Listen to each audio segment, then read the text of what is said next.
All right, what's going on, guys? So today I'm joined by Bill Campbell. So I'm really excited because we're going to be talking all about supplementation for strength and physique. So before we get into it, as always, if you like the podcast, make sure you smash the subscribe button and turn on notifications so you can get notified every time a new episode drops, which is every single Wednesday. So, Bill, thanks so much for jumping on, man. Really excited to have you here. Can you just give a little bit of a background of your education and kind of what you're doing right now with your work for those people who maybe aren't familiar with you?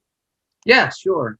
My initial degree was in a different field. I have an undergraduate degree in marketing, and that was an okay portion of my life. It wasn't what I was passionate about. I used to sell bug killer and weed killer after that, getting that degree, and I loved bodybuilding at that time. I loved like sports nutrition, dietary supplements, and training. So in my early 20s, I thought maybe I should do something that I actually enjoy.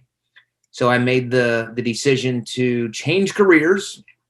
Took me a long time because I didn't have any science classes. So 28 years old, had enough prerequisites by that point to start a master's program in exercise physiology. Then I got a PhD in exercise nutrition and preventive health. That was at Baylor University. And I graduated from there, started working at the University of South Florida. That was now 14 years ago. And I direct the Performance and Physique Enhancement Laboratory, where we have two different research focuses. One is sports nutrition, performance enhancement, pretty much on the spectrum of resistance training. I don't really do any endurance training studies. And then the other side is physique enhancement, where we're trying to learn the best diets, the best exercise programs, supplements to maximize fat loss, but maintain or even increase muscle mass. That's awesome. And so obviously this is very, very pertinent to what we're going to be discussing today, since we are going to be talking a lot about supplementation for body composition and strength athletes. So first, I wanted to kind of ground the discussion in a little bit, create some operational definitions. So what specifically leads to the classification of a supplement as a supplement? So for instance, like, whey protein is technically like a food source, but that's also considered a supplement. And then there's all sorts of different, like, I guess, classifications and definitions. So can you give a little bit more insight into how something falls into the classification of supplement? Yeah, and I'll give this just from my first things that pop into my head, probably not the technical definitions of what in this country, the FDA would define as a supplement. So to me, a supplement is any ingredient that's not a whole food source. So again, practically, do I buy it off of a shelf? Is it extracted from some other plant, some other entity in supplemental form? So that's my practical definition. And again, I know that there's some technical definition of what dietary supplements are, but that is how I look at it. And it is you made a great analogy. Whey protein, it's a macronutrient, but it's also a supplement. So in milk has 8 grams of protein per serving. About 2 grams of that is whey protein. I wouldn't consider that a supplement. I would consider that a whole food source. But when I buy my tub of whey protein, it is now supplemented because it's been extracted. Right. Okay. And as far as, I guess we can just kind of constrain the discussion to North America, what kind of regulations are in place to ensure quality control? The ingredients that are listed are actually in the supplement as dosed and as listed, and as well as just even like safety measures and cross-contamination prevention mechanism or measurements, things like that. Yeah, and I need to start by saying I'm a little outside my expertise here, but I do have some knowledge in this area.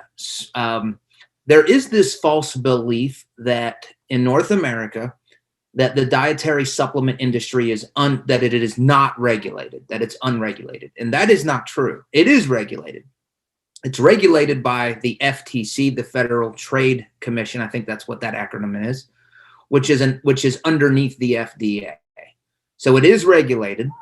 The issue is there's not enough regulators to adequately be aware of all of the dietary supplements. So it's kind of like this, the analogy that I give my students.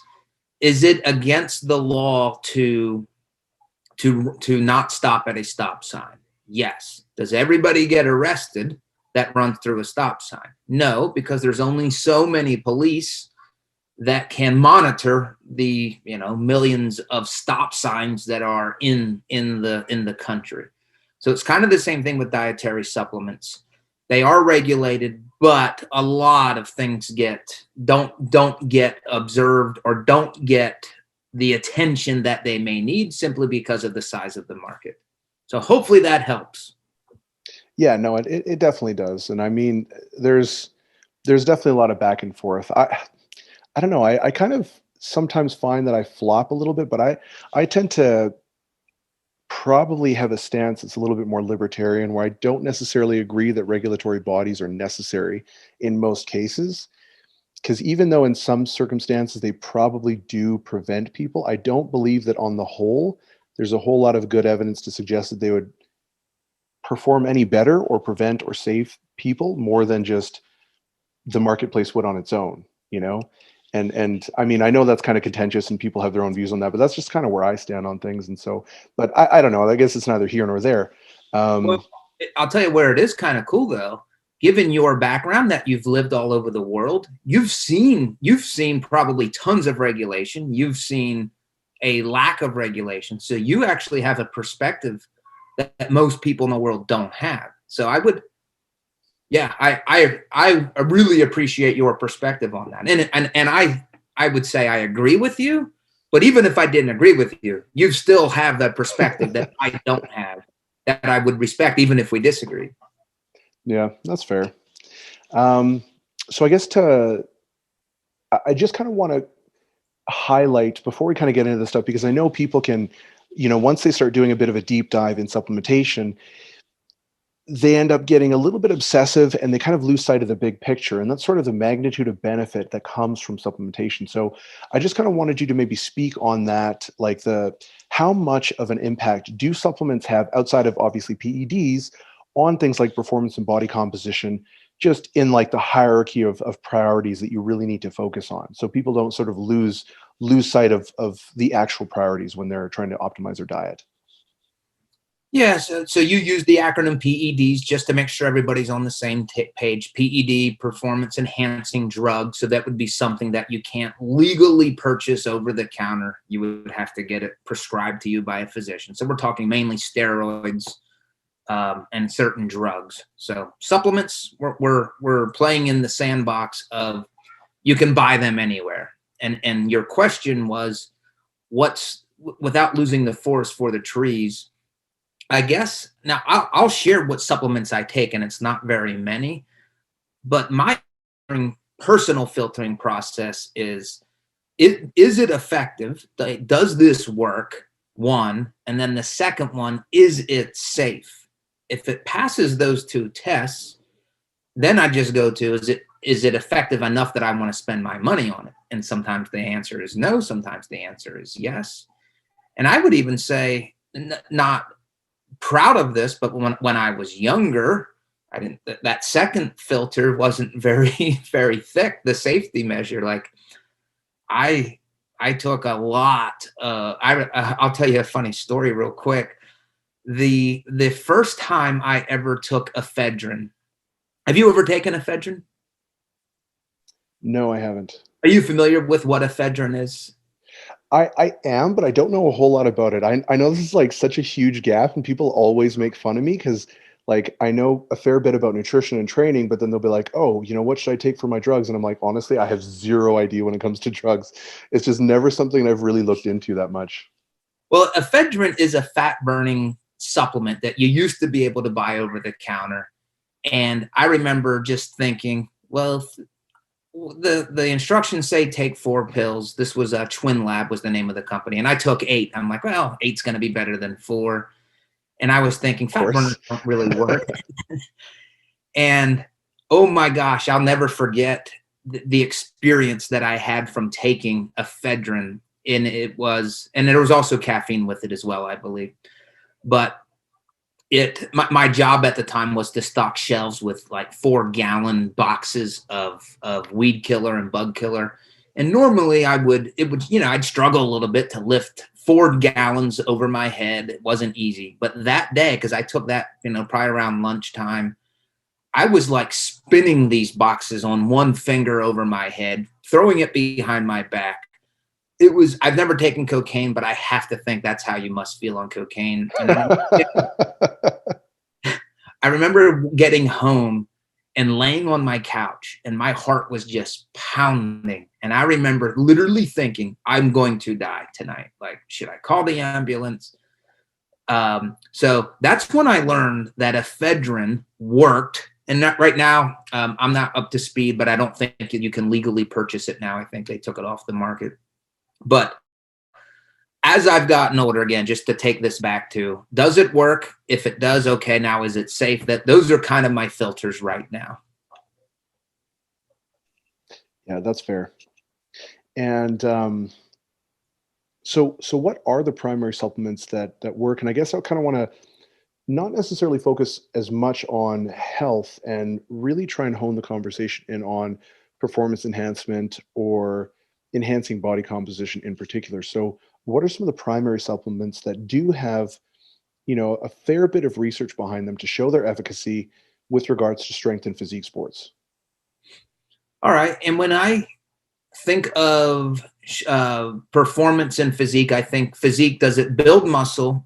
And then we have the fat loss category, and then we have performance. So when I look at supplements, I kind of have those 3 categories: building muscle, losing fat, improving exercise performance. And I'm glad you didn't ask me to include supplements that are related to health, because I don't know them. That's not an area that I study. Health's important, but it's just not an interest of mine. I'm interested in building muscle, losing fat, and doing better in the gym. So performance. Which one would you want to start with out of those 3 categories? You can just take your pick and we'll go from there. All right, let's start with muscle building. The gold standard of dietary supplements there is creatine monohydrate. And in fact, it actually checks all 3 boxes. Not as much on the fat loss, but we do have evidence that it does cause fat loss. So creatine monohydrate, let's just look at my filters. Does it work? Absolutely. Is it safe? Absolutely. There's been no other supplement besides caffeine that has been studied as much, and this is in the sports nutrition realm, that has been studied as much as creatine. So creatine builds muscular strength, it improves strength, it improves performance, and it improves muscle mass. And an added benefit, it's cheap.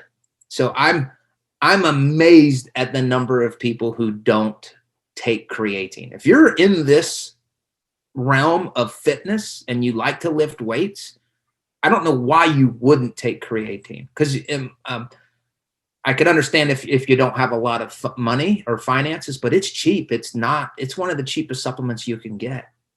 So there's the home run, the king, the goat, the king of the mountain. And like I said, I literally call it the gold standard of dietary supplements because it works, it's safe, and it's not expensive. So before we get into any of the other supplements, then can you just differentiate between the benefits of, for instance, like a creatine monohydrate versus like creatine or like, I know people talk about like hydrochloride and like different types of creatine in particular, and they tout them as like these really, really beneficial supplements, when most of the literature that I've seen anyways says creatine monohydrate is the best. There's not really any additional benefit. Can you kind of speak to that? Yes, I can. I would never, there is no benefit to anything other than creatine monohydrate. You're just paying a premium on the price for these other novel forms of creatine. Creatine monohydrate it's literally in the high 90 percentiles in terms of its bioavailability. What that means is you take it, you mix it in your drink, your water, your protein shake, whatever. almost all of that creatine makes it to your blood system. And then most of that, or much of that, depending on what your saturation levels are, it will make its way to your skeletal muscle and other tissues. But skeletal muscle is the main tissue that will take in, absorb, and utilize creatine. So any other form, creatine citrate, creatine hydro, whatever they are, it's going to be hard to outperform creatine monohydrate, and there's no evidence that they do. Right. And so just speaking to the actual effects that you mentioned on strength, increased hypertrophy, and some of the other downstream effects as well, what are some of the mechanisms involved in these adaptive responses to consumption of creatine? Creatine's, it's kind of like carbohydrate loading for endurance athletes. So if we look at it like this, your muscle cells typically have, let's just say, 60 units of something called creatine phosphate in your muscle cells, 60 units. What you'd like to do is get that up to 100 units. And 100 units is the most that you can have. It's very difficult to do that through food sources. You would have to eat pounds or kilograms of meat, like beef, fish, on a daily basis. So it's not very practical to increase creatine stores through food alone. But when you supplement creatine monohydrate as a dietary supplement, you can get your creatine levels in muscle from 60 units, this is just an arbitrary number, up to 100 units. And what that does is once creatine goes into the muscle, it will bind to a phosphate group and it forms creatine phosphate. And what that does is that's part of what I call the immediate energy system, which is called the phosphagen system.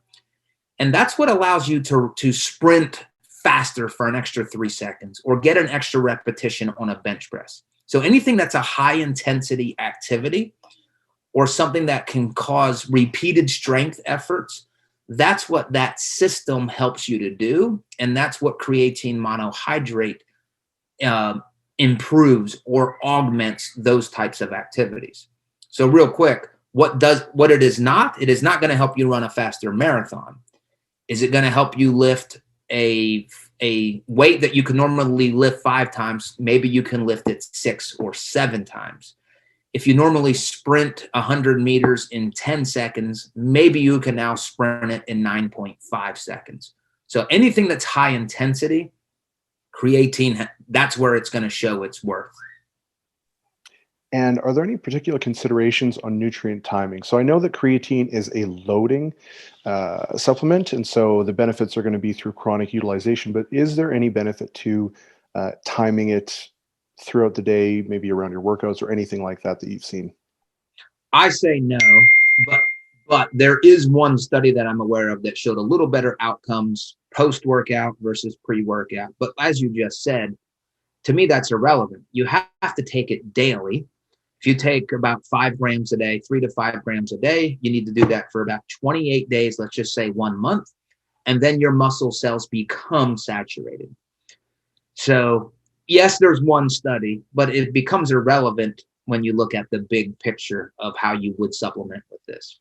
I'll just, for what it's worth, I take my creatine with my breakfast. My breakfast is a protein shake, and I just mix it with my protein shake. Usually it's casein protein with milk. Just mix it with that, nowhere close to my workout. And that's part of my lifestyle. Like I've taken that for years, and if I live to be 100 years old, I'll be taking it till I'm 100 years old. Have you seen any research on GI distress with creatine consumption close to a workout? Because that's something that I've experienced personally, and I've had a handful of athletes experience. I have heard other things like anecdotally, and I've seen some papers that had a low effect size, but still kind of noteworthy. But I was wondering if you've seen any actual literature on GI distress of creatine consumption in close proximity to training. I've not seen research. That's not to say it doesn't exist. I'm just saying I'm not aware of it. I have heard what you're telling me anecdotally, and I'm going to assume that's most often when people use a loading phase where they try to get their muscles saturated within 6 days. That's where you take about 20 grams per day or 0.3 grams per kilogram of body mass per day. But that gets easy to fix, just like you said. If you're taking that going into your workout and you have that GI distress, I think the easy solution is you don't have to load it, one, and two, take it away from your workout, and maybe that would prevent any type of distress. Awesome. Okay, and so what would be the next supplement on your list from a hypertrophy standpoint?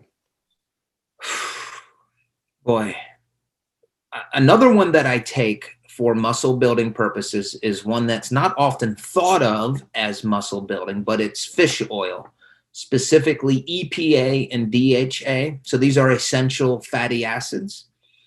I'm aware of 4 different studies that have supplemented in gram doses with essential fatty acids or fish oil, in which there was significant increases in muscle mass. Now, not all studies show this, but there's, again, 4, that's more than 1, 2, and 3. So it starts to be a trend. There's even some data to suggest that it increases muscle protein synthesis. So as I think, is this something that I would want to supplement with? The muscle building potential it's intriguing to me, but there's also a lot of health benefits. So it's brain health, joint health. So I'm taking that from a perspective of, there's definitely some evidence to suggest that it will build muscle. And it clearly is or it appears to be, and we can talk about some recent research, but I believe it also helps with joint integrity, joint health, brain health. So I'm taking it for those reasons as well. And there's also evidence that it lowers your risk for cardiovascular disease. I've been told, I haven't read these studies yet, that recent research is saying, well, it's not as good as what we once thought for cardiovascular disease. So keep that in mind. But that's another one. That's really the only other supplement that I take that's not protein on a daily basis for muscle building purposes. But again, that one's a little bit more broad for me, muscle building and general health. Right. That's interesting. I don't think I've really seen that. I mean, I've seen supplements taken that have like maybe an indirect effect on certain things, but yeah, that's an interesting one. I'll have to kind of look into that. So as far as like caffeine goes, obviously that would kind of have like an indirect effect, because if your performance is enhanced, you might get a slight benefit in hypertrophy or fat loss or whatever. But what kind of impacts or positive impacts do we see from caffeine on performance, hypertrophy, and even like perceived effort, fatigue, recovery, things like that? Yeah, caffeine is another one of those like creatine, in the sense that it's extremely well studied. It works. It's safe for most people. And now, obviously, too much caffeine, again, if you're going to take that in the grams, it can be deadly, but so can water, if you take too much water for that matter. I wouldn't put caffeine in a muscle building category. I would never think of it to help build muscle, but I think it's probably my number 1 fat loss ingredient. It stimulates lipolysis, which is it's breaking down the fat cells, essentially. So the fat cells have triglycerides, which are fatty acids, and a glycerol backbone. You're never going to lose fat or burn fat until you liberate the fatty acids from your fat cells. And caffeine does a very good job of that. It also increases your metabolic rate. And over time, that will result in fat loss as well. So I think that's probably my number 1 ingredient for fat loss. But we also have this third category of performance enhancement, and it's incredible there as well. It is very good for endurance athletes. And one of the main things that it does is it just lowers your rating of perceived exertion. So it makes exercise that you typically find very difficult or arduous, it makes it not seem as hard. And that's huge. Depending on the study, I mean, I'll just give an approximate estimation. Half the studies show that it improves resistance training performance. Half the studies say it does not. But I don't think you're going to find many that says it makes resistance training performance worse. So it probably can only help. That is a supplement, though. As much as I like it as an ingredient, I don't supplement with it. I don't take pre-workouts. I only because I don't want to be dependent on a pre-workout to feel like I need it for my workouts or to have a good workout. I typically also don't take it for fat loss. And the main reason there is I'm always experimenting with diets and different training things on myself. I'm like literally a human experiment just because that's what I do. And I like to experiment on myself. So I don't like to cloud it with caffeine. I want to know how my diet is doing. I'm gonna show you, but nobody else can see it. But Diet Dr. Pepper, I drink 1 or 2 of them every day. That has, I don't know, maybe 50 or 60 milligrams of caffeine. So I do get it in diet soda. But other than that, I don't get it. But it's a great ingredient. Again, my top pick for fat loss and very good for endurance athletes. Mm-hmm. And also, I guess I think it's important to note as well that there is a big difference between caffeine and coffee. With coffee, I've even seen research that shows that the concentrations of the actual caffeine content can vary dramatically based on roasting, based on the bean type, based on a whole host of things. And so I think a lot of the times when people take it for an ergogenic effect, which would be like a performance enhancing effect for your training, for those people who don't know what that is, I think you'd probably have a little bit better time from a dosing standpoint if you're using like caffeine supplements, like Yeah. caffeine pills or a powder or whatever it might be. I don't exactly know what type of supplements are on the market. I've never really taken caffeine before, versus a coffee. Although I know coffee does work for some people. They just like it and they just kind of feel that it gets them a little bit of a boost. Although I would suspect that's probably a little bit more placebo than it is the actual caffeine content of the coffee. But could you give any recommendations on caffeine supplementation to get this ergogenic effect? Like, what would the dosing be, and what would proximity to training be for caffeine consumption? Yeah, the dosing is 3 to 6 milligrams of caffeine per kilogram of body weight. And for most people, that's going to be around 200 to 300 milligrams. In terms of exercise, about an hour before, I think that's pretty effective. I don't remember what the plasma peak levels are, but I think an hour before tends to be effective. It is funny you mentioned whether you get it in powder form or in pill form. One of my former students, Gavin Rogers, who's just one of the most knowledgeable people about supplements, he was telling me, and I haven't verified this, but it's much more difficult to buy caffeine as powder because it's easy to overdose. So if you take more, let's say you take a tablespoon rather than a teaspoon, the rates of overdosing on caffeine can be quite high, and it's much harder to overdose when you're taking pills when it's a standardized amount. So that's very interesting. Yeah, I feel like that's definitely something that people would probably be inclined to do. At first, they're kind of shaving off those teaspoons. Then, after a week or two, all of a sudden, it's like these massive heaps. Yeah, or if your kid gets into the bottle again, it's one of those things. If it's that can have some drastic consequences if it's overdose. So, but highly effective. Yeah. So creatine. Just to summarize what we've talked about so far, creatine is my number 1 supplement for muscle building. Caffeine is my number 1 supplement for fat loss. That's available over the counter. Yeah, exactly. Awesome.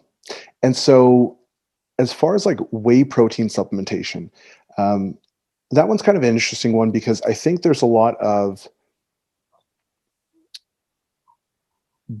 the benefits of whey protein supplementation are more practical in nature. So like I generally don't focus on tons of supplements with a lot of my athletes anyways, and that's just my personal preference. When I'm following the diet or when I'm developing like a nutrition program for them, I tend to try and emphasize like good quality foods and nutrient timing and other things well before we get to supplements. However, I've definitely noticed that a lot of women tend to come in extremely protein deficient, and getting them to like eat meats or eat protein rich foods seems to be fairly difficult. And so I've definitely found that even just from a practical standpoint, giving them a protein shake just to kind of bolster their total protein intake is very effective. But what kind of effects does protein have just on your physiology from a performance standpoint, from a recovery standpoint? Like, why are the requirements the way that they are? Because I know everyone knows that protein is fairly important, but I'm not sure they understand necessarily why. Like, they don't necessarily understand the relationship between protein turnover and protein synthesis and protein breakdown and things like that. So can you just kind of elaborate on some of those mechanisms? Yes. And before I talk about mechanisms, let me just say I think it's important to think of protein, at least this is how I teach it to my students. Protein is what I call the adaptive nutrient. You don't take protein to fuel your workouts. That's what carbs are for, and that's what fat is for. So going into a workout, if you haven't eaten for a while, fuel the workout. Take carbs, eat fat, have a meal, whatever, to fuel your workout. Protein, not a good fuel source. What protein does, it allows your body to adapt to the stimulus of that workout. So it's adaptive. Again, fuel your workout, have a great workout. Stimulate the body. And then once you have the stimulus from the workout, now your goal as a high-performing athlete is to have your body adapt to that stimulus of the workout. That's what protein does. The reason that whey protein is kind of the top supplemental protein source is it has the highest amounts of essential amino acids. And those are the amino acids that you have to get from foods because your body doesn't make them. But any animal source, if you look, casein is the other main protein in milk. You have eggs, chicken, beef. I even like to say roadkill. Any form of animal protein is going to be high quality. And even vegetable sources, they can be high quality if you get enough of them. You just typically need more because vegetable sources of protein like pea protein, potato protein, corn protein, they tend to lack the essential amino acids. So what do? We just supplement with more of them. In terms of a mechanism, how does it work? Well, protein helps stimulate muscle protein synthesis, and it also helps slow down muscle protein breakdown, which you described the concept of protein turnover. So the more that you are increasing muscle protein synthesis, the greater likelihood that you're actually going to build muscle. And that's also something that you want to do after your workouts because muscle protein breakdown is elevated after working out. So, and part of that's good, part of that's natural, but you don't want it to be out of control. So protein helps suppress muscle protein breakdown, increase muscle protein synthesis, which not only improves muscle mass if you're trying to build muscle, it also helps with the recovery aspect. And on that note, not everybody's a bodybuilder or a strength athlete. There are also endurance athletes or CrossFit athletes. We also have mitochondrial proteins that we need to be able to be aerobically fit. So we have mitochondrial protein turnover as well. And protein supplements also help build the mitochondrial proteins and help with those adaptations. In terms of a practical observation of just simple protein supplementation, if you take somebody who, like you said, typically a female who tends to undereat, and if you simply increase her protein, and if she works out with weights, she's going to lose fat and she's going to gain muscle. I have seen that a lot. And in fact, we're doing a study on that right now in my lab. And I'll never forget a woman that actually she's my wife now. She was like one of the first people that I experimented this with. And I went to her house and she had, it was crazy. She had like pasta in the shelf and some kind of alcoholic beverage in the refrigerator and maybe like ragu. So she had basically no food in her house. And I was like, what in the world? You lift weights? She goes, yeah. And she's beautiful. Like I remember she was relatively lean, great shoulders, great glutes, everything. Of course, I fell in love with her. But we just simply increased her protein, and her shoulders got bigger. She lost more fat. That's the only change. Nothing else. So yeah, protein is it's a pretty amazing. Out of the 3 macronutrients, it's the one that will change your body composition the fastest. Yeah, I actually recently had I took on a new client, I want to say about a month ago. And in the check-in, I have like a whole host of things. We talk a little bit about stress, mood, perception of training, additional notes, and like we have a nutrition section, sleep section, all sorts of different things. And the first thing that I was seeing was she wasn't really filling out her nutrition. And I'd get this feedback like, oh, I'm just, my mood's down, I'm training's really hard, it's really a slog, blah, blah, blah. And I was just like, this doesn't make any sense. I'm looking at your historical training logs. This is substantially less than what you're used to doing, because I'm kind of, slowly building her into it. And I was like, what is going on? And I was like, okay, why don't you fill out your nutrition? Because her sleep seemed to be pretty good. And sure enough, she was getting between like 30 and 50 grams of protein per day. And this girl's about 175 pounds, right? She's a very, very strong lifter, very high level actually lifter, and just wasn't getting any protein. I'm like, okay, cool. And so I was just like, all right, I want you to start taking 2 shakes a day, because she had a real problem with eating, right? Like she just would not eat. So I was like, I just want you to take 2 shakes a day. So just by increasing her intake from like 30 to 50 grams, getting her to about like closer to about 120 to 140 grams on average, all of a sudden her performance just spiked up. And like you said, her body fat percentage just dropped. She got way leaner. And this is over the span of like a month. So like a very short duration too. And so it's really incredible how many athletes like who are pretty freaking strong and pretty far ahead just have been going on with like almost no protein. I'm just like, how are you still alive? So it's a lot more prevalent than I think people think, and probably a lot more prevalent with women than men. But it's actually pretty shocking, exactly like what you said, how much of a difference protein intake makes when you start to monitor it. And then her mood went up, level of perceived exertion went down, like just everything started improving on all fronts. So it's definitely really, really one of those important things to monitor. I wanted to talk a little bit about nitric oxide, and then also nitric oxide precursors, like citrulline malate and different nitrates and things like that. Have you seen any research on that and what sort of impacts they have?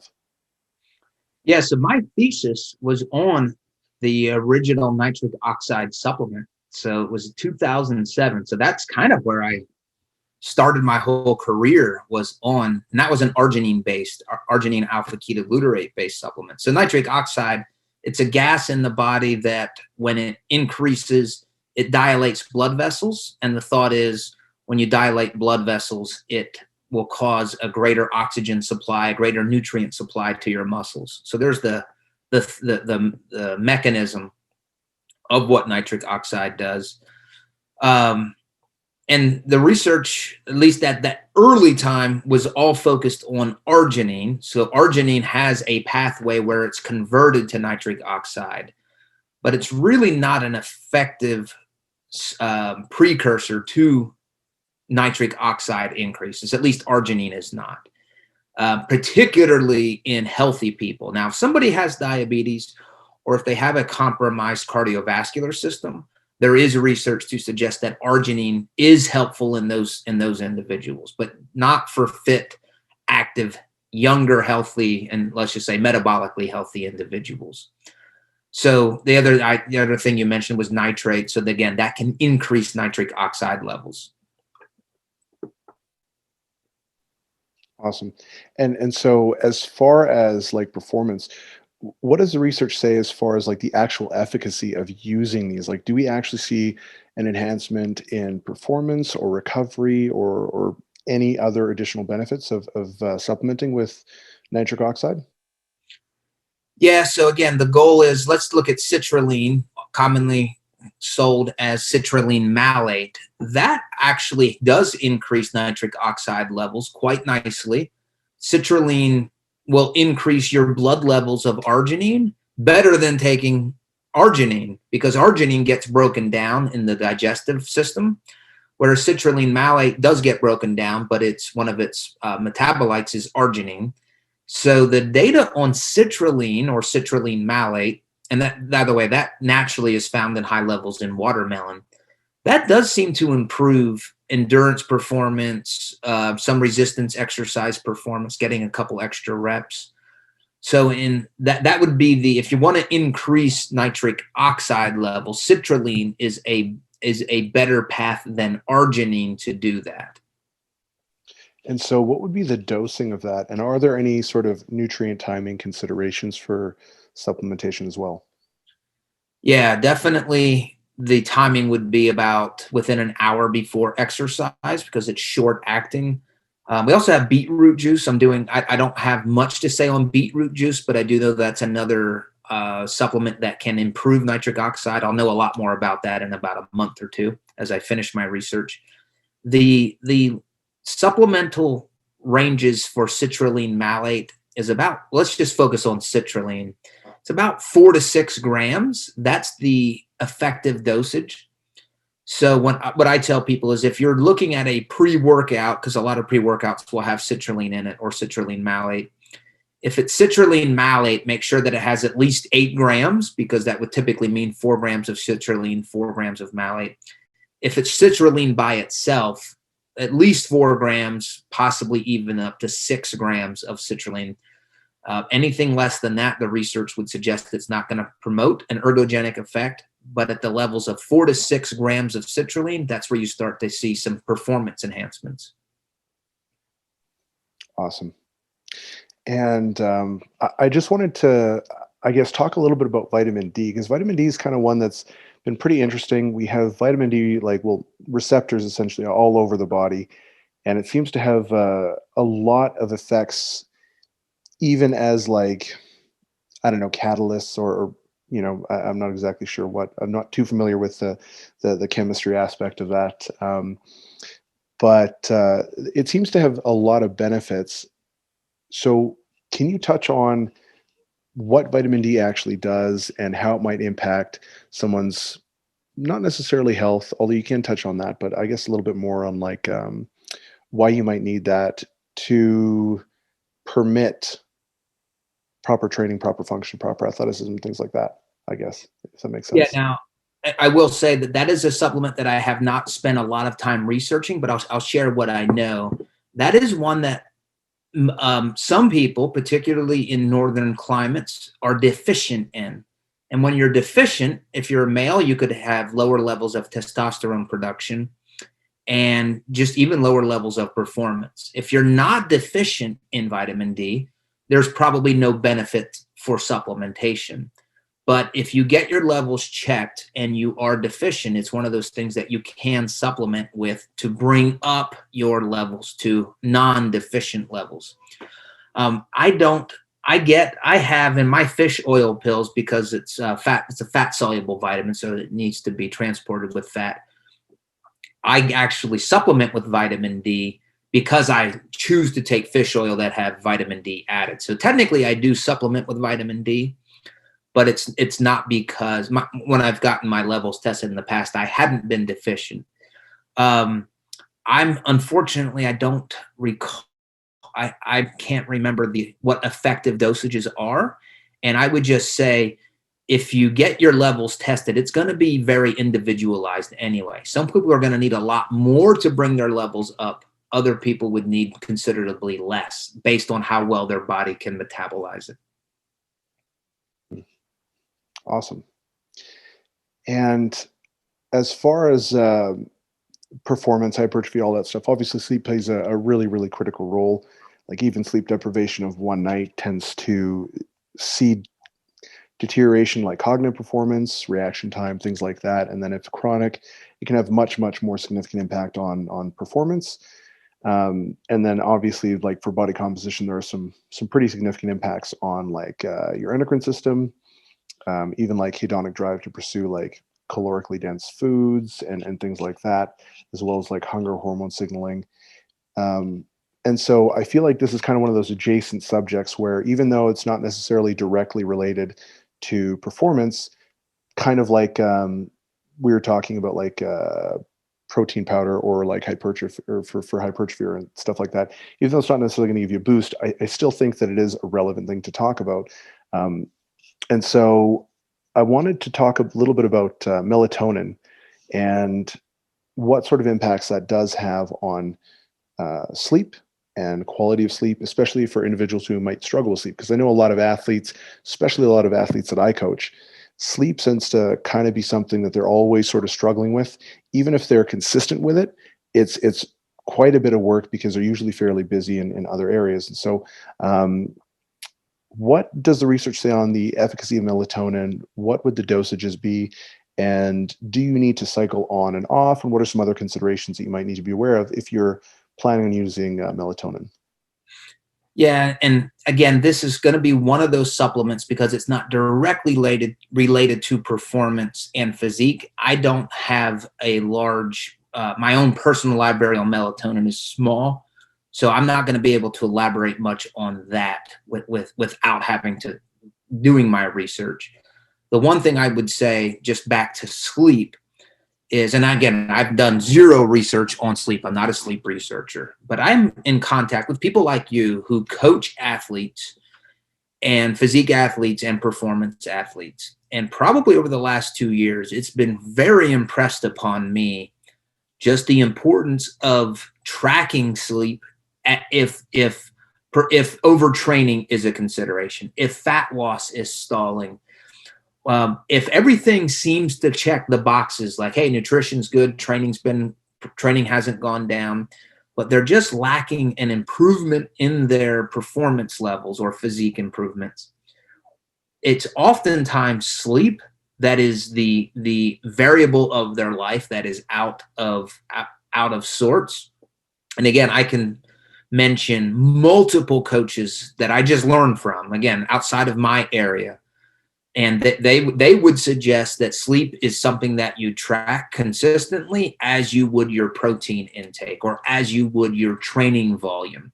So that has forced me to appreciate these. And you mentioned some research, which I just saw some recently too. Just even one night of sleep loss caused I think it was like a 24% decrease in muscle protein synthesis from a pre-workout stimulus.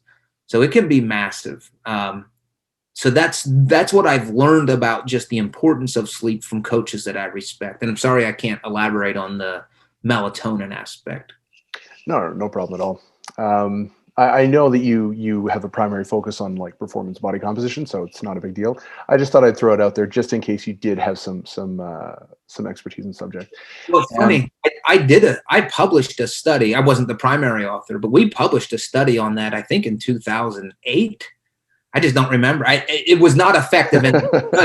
Yeah. But I'm hesitant to say, and that was, we did some leg press performance in that. I'm hesitant to say, yep, it doesn't work, because that was only one study. So I'm not on top of that broad area of research. So I don't want to just cherry pick the data, so to speak. Yeah, no problem. And I guess kind of we are coming up on that hour mark. And so I guess one thing to kind of note to wrap things up, we mentioned this, or you mentioned this in the beginning, as far as like what your criteria was, right? So you're like, does it work? Is it safe? Is it effective? And I think one really important thing that I just want to stress again, whenever we're talking about supplements, you really have to do kind of like a cost benefit analysis, right? So for instance, if you're taking, I don't know, let's just say hypothetically, citrulline malate, and the potential benefit for you could be like 0.5% increase in your performance. And it's like, is that worth it? Well, that's not necessarily going to be an objective answer, right? Like, because if you're kind of a weekend warrior, probably not, right? But if you're an elite athlete like Usain Bolt, a 0.5% before, like, you're looking for any freaking possible advantage that you might get. And so I think it's really important to understand where you fall on that spectrum. Like, are you an elite athlete? Or even if you're not an elite athlete, like, is this something you really, really prioritize? And if it is it causing you additional stress? Because that's something really important too. Like when we're talking about allostatic load. So not to get too far off track, but I mean, like, looking at like central stress, peripheral stress, emotional, psychological stress, all these things, like, are you adding a bunch of nutrient timing and supplementation, and is that causing an additional stress to you, which could be kind of undoing a lot of the benefit that you're getting from these supplements? Is it counterproductive? So I think it's really important to understand, like, where do you fall on the spectrum of how important is every percent increase in performance? And then also, what's the cost of doing it? Because there's a financial cost, there's a time cost, there's a, I guess, potentially a psychological cost if you're having to like track macros and things like that. That can take a lot of effort. And if you're doing a bunch of other things, I think it's really important to understand how all of these things cumulatively add up to the overall stress load that you're taking on. And so I just kind of want to really reiterate that that it's really important whenever we're talking about supplements and things like that, we're talking about fairly small orders of magnitude of benefit, even though they show a very robust training effect. It's still relatively small when you compare that to just general diet or general good training practices or sleep and things like that. So I just kind of want to make sure that that's still within that context of supplementation. Supplements are great. They can absolutely be enhancing, but just make sure that if you're deciding to take certain supplements, you understand where you fall on that spectrum and what's going to be the best fit for you long-term. So Bill, did you have anything that maybe you wanted to just say to the listeners to kind of close out or anything like that? Well, one, I wanted to thank you for thinking highly enough of me to want to talk to me for an hour. So thank you for the conversation. I don't usually I don't get to talk about supplements the whole time. So this was a nice change. Most of my work recently has been, as we discussed, a little bit more on fat loss. I would add, in terms of a fat loss supplement, yohimbine is one that we didn't discuss, but it's one of those that has some evidence to suggest that it works. Yohimbine is an extract from the yohimbe bark, which is a tree, an evergreen tree. I think it's Western Africa is where that tree is prevalent. And research would suggest, not all, but some, and one of them was in lean males with resistance training, and it did help with fat loss. So that would be, caffeine would be up there. I would suggest yohimbine would be another one that you may consider if you wanted to do if you were targeting fat loss. One of the things that can cause anxiety in people who are prone or who are already have anxiety, so you got to be careful. If you're an anxious person, that might be then a supplement that you'd want to stay away from. The only other thing that I would mention is if you follow my work, I put everything that I do on Instagram. My username is @Bill Campbell PhD. And a lot of what I do there is sports nutrition, talking about different types of supplements, dosages, males versus females, all of that stuff.